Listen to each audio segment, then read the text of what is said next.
road.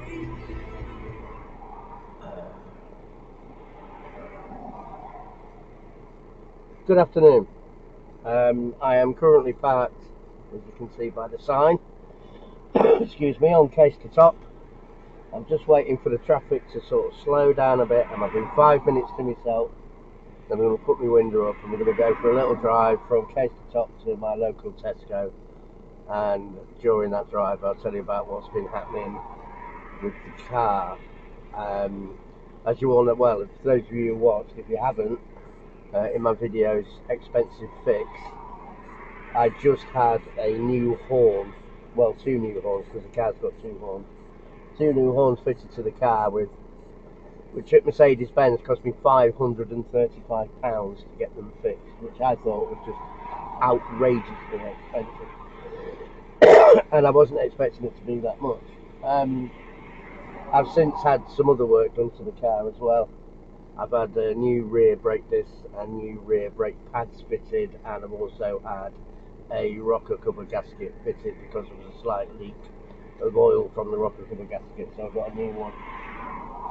So the total spend so far on the car is probably about 30 quid under £1,000, which is a lot of money, and not as much as I expected it to be. I thought it was going to be about 400 or 500 quid, but it was double that, so bit of a shock, but it's done now. The car's working fine. I'm going to start making progress because the traffic has gone quiet. We've had a few tractors. In fact, there's a tractor coming now that I'm not going to be able to escape, I don't think, unless, oh no, I can't. Oh well, we'll give him a minute.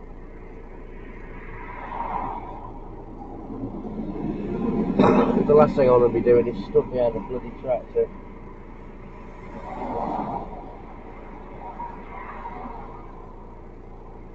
Then I wind my window up so it's a bit quieter because I was getting a bit of fresh air.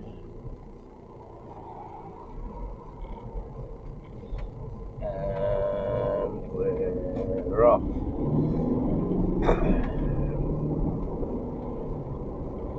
So yeah, if you're watching, by the way, please click the like and the subscribe button. It really does help the channel, and I appreciate everyone that is subscribed so far.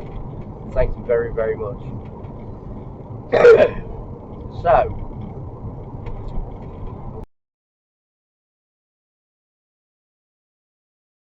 kind of hoping the tractor doesn't go the way I'm going, and it is. So there, yeah, good fun.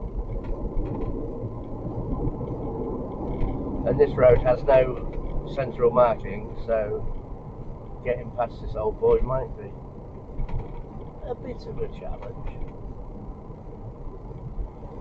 because I literally cannot see the road ahead, and he's wide, and I mean wide, and he takes up the whole, I can't get past him.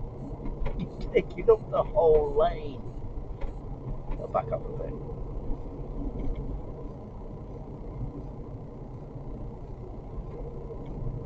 But it is that time of year, isn't it? I mean, look, he's over the white line though.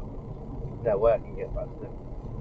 Ah, thank God. There you go, look. I've picked up a bit of dirt from said tractor, so we'll give them a clean.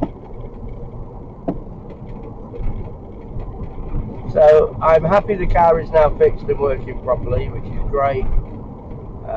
I'm not happy with how much it costs, but that's the way it is. If you've got a nice car, then you know it's going to cost you money to get it sorted. So hopefully now it doesn't need anything else doing. And I like this drive. I used to do this drive a lot when my dad lived in Moortown. My dad, before he got ill and moved in with me, my dad used to live in Moortown in a caravan, and I used to go visit him there,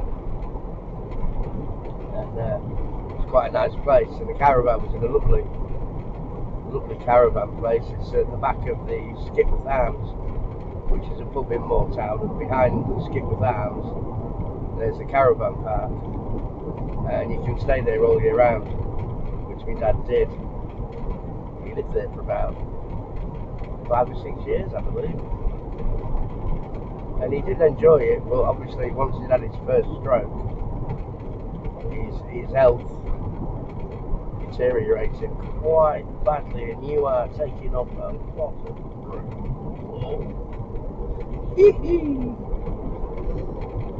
yeah, and his health declined, so I was living in a house that wasn't suitable to move my dad into, so I got a different house and moved him in with me and looked after him for 7 years.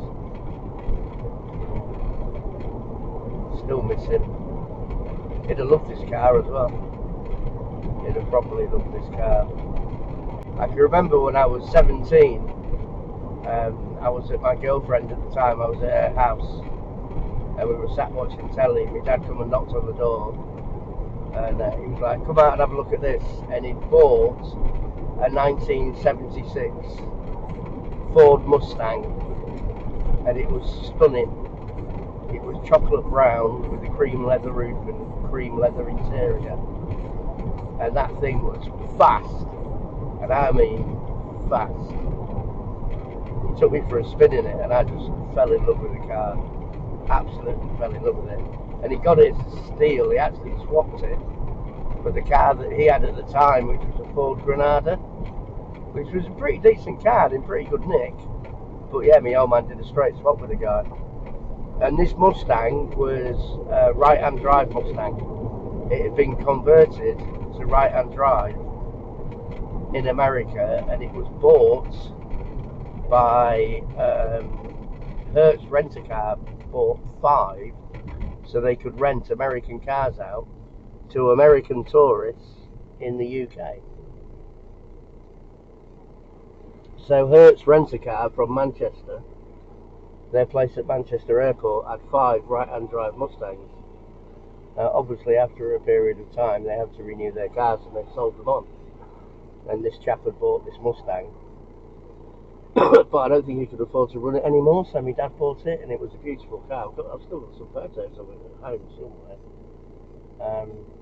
And yeah, it was a glorious, glorious car. I can hear a motorbike travelling really quickly. No, it's not, but it's somebody with a chainsaw. Oh my god, how stupid. So yeah, and that Mustang was lovely. And my dad was a proper petrol head.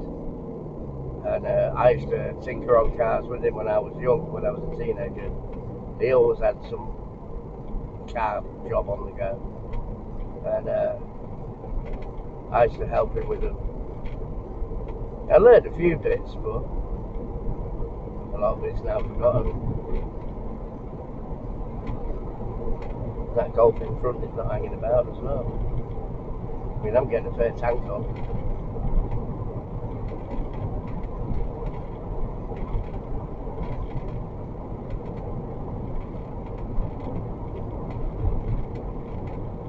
So yeah, I've always loved cars. I've always been into cars. My first ever car, which I wish I'd have kept hold of, was a Mark 1 Ford Escort that I bought for 50 quid, and it was in British Racing Green. And that was my first ever car. But I think if I'd have kept it, that'd be worth a fortune nowadays if it was in good nick. But I've had some proper fun cars as well. I had a Fiat Punto for a while. My god, and a Fiat Brava. Dear, oh dear, oh dear. What dreadful cars. I've got a Honda Civic. That was a very reliable car. Very, very reliable. And my dad got me that because I was in need of a car, and I was absolutely skint at the time. And my dad bought me it for 200 quid. And it was a decent car, but it had a leak from the fuel tank. So I had to buy a new fuel tank for it, which cost me 200 quid, which is fine. So basically, it cost me dad 200 quid, it cost me 200 quid to fix it, and I had that for years. That was a solid car, that was. Never broke down. Reliable as you like. And then I had, what did I have after that? struggling to remember. What did I have before I bought my Mazda?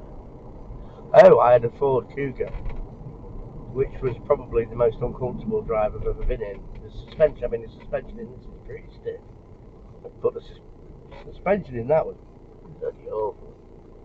And if you got back pain like me, because I've got a herniated disc, and my lower back can be quite painful sometimes. And that Ford Cougar, the ride was dreadful. I didn't like it at all. Then I had a Citroen C4, which was a decent enough car, but it was very plasticky and soulless. It was a bit too nice, really. It was a bit too good, if that's possible. It was a bit dull and boring, really. Then I got my Mazda, and I did like my Mazda. I did like that car. That was a good car, a solid, reliable car. But once because I had it on finance, once I paid the finance off, I was like, I've always wanted a Mercedes. I've always wanted a Mercedes and an AMG. Now, this is what they call AMG line, which is like AMG styling, AMG tuning, but it's not the full-on AMG engine, which is fine. Proper AMG would have cost me, well, I wouldn't have been able to afford it, to be honest. So this is my entry-level Mercedes sports car, if you like, and I love it. I absolutely love it. For all it's a bloody fortune to get repaired. I wouldn't change it. I'm absolutely in love with this car, and yeah, it serves me well. It's a nice little potter around town, because it's a diesel. It's really economical, and it's a nice little potter around town and do what you need to do. But it's also got some stick when you need it as well. It's responsive when you put your foot down.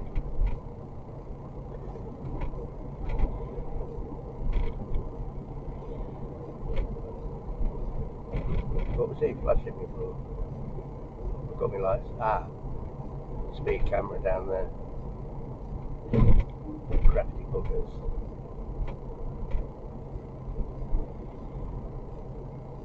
That's why he flashed me. I think that's great about British motorists, that when there is a mobile speed camera in situ, people, flash you and let you know. It's probably illegal. I don't know. Is it illegal to flash somebody to warn them of a speed camera? I don't know. If it is, can you put it in the comments what the law is regarding that? Because I have no idea. No, you're going that way. You're giving me the right of way. Thank you. Very kind.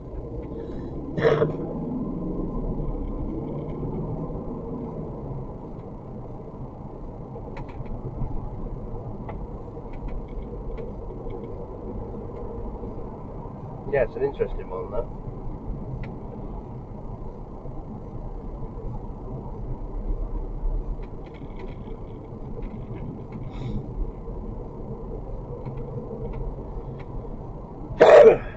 I was doing the speed limit anyway, by the way. Those of you that are wondering. And I've had some new subscribers over the weekend, so it's my new subscribers and my existing ones. Thank you very, very, very much. It's really appreciated. So yeah, smash that like button, click on subscribe. It doesn't cost anything, ever.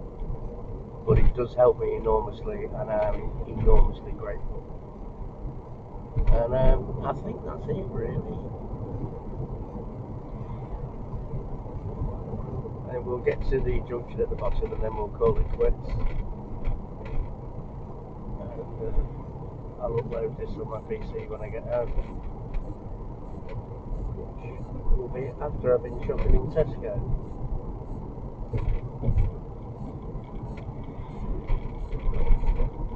So yeah, thanks for watching.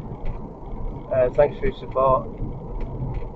be nice to each other, be kind to each other, and I will see you on the next ride, which is going to be at the weekend, and I'm not going to give anything away, but it is going to be really, really interesting and completely different to what I've done so far on the channel.